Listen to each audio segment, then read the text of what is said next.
This is some curly wood up in here.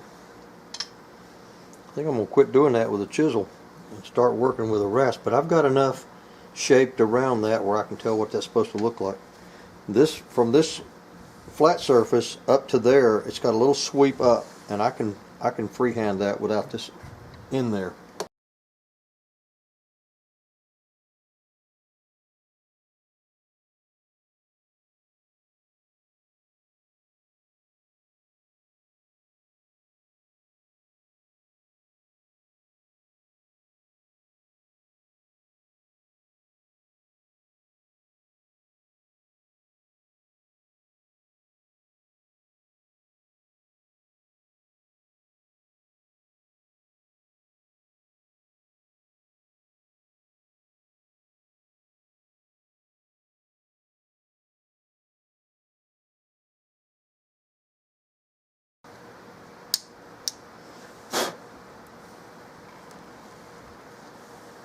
Now I have left this metal recessed a little bit in the stock. I'm going to check it against the original. I think this metal was a teeny bit recessed, but it really could use it. The height of this wood is minimal. It's a little fatter than it is tall, which in this case lends to being not as strong. The taller it is, the stronger it is about breaking. So I'm going to leave this thing a teeny bit recessed. I got about a 1/16 of an inch from here to here. My clip sits in there pretty nicely. Really, the way this thing is designed is you push back on this, you take your fingernail and pop that out, is the way it's designed to work. If it's vertical, if it's upright, when you push down on that, it'll just drop out in your hand. So I'm going to pull this out and run a straight block over this thing and see if it doesn't kind of get fair. I've talked about being fair, having fairness before, and this is one of those things where it needs to be fair. It needs to be a smooth transition all the way up and back.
I think I'm at level here.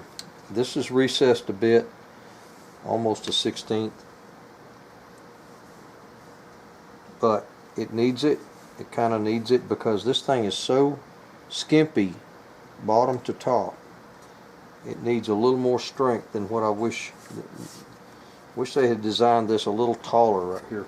It's a little sharp right there. I can round that over, but where the clip sits in is nice. It tucks in neatly. It's smooth with the bottom. I like it. I like it right there. Now I'm going to leave this front end alone. I'm going to mill out for that little washer I was telling you about, but I'm going to start shaping from the wrist back and use this to hang on to it while I work on that.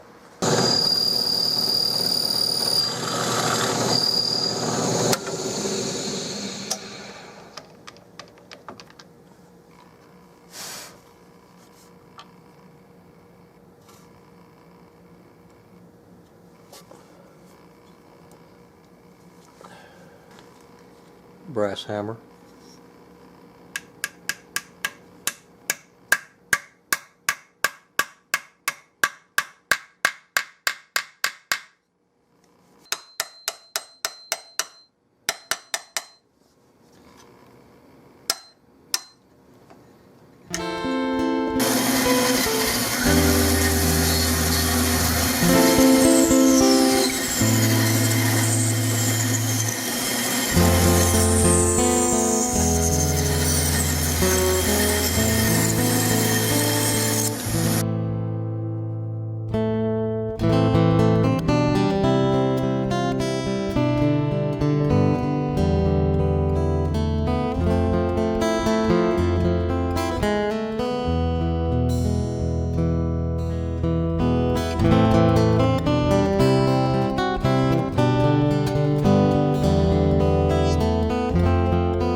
This next portion of the shaping, I'm going to use a grinder.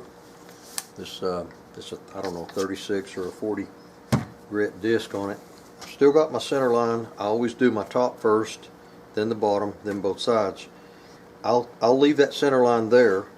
My profile on top is pretty close, so I can leave it there for a long time. I've got my butt plate stuck to here. That's where I stop. That's my guideline to know where to stop right before I hit that butt plate. This is a fastest way I know of doing it. I used to use rasps and files and everything else to get it to this point. Now I use a bandsaw to take that off. Then I shape it down with this disc, and then I'll start using files. I don't see any point in using the arms that I have left to do that. So this is the way I do it. The only thing about this stuff, it makes a lot of dust, and so you do need to wear a mask, or I do.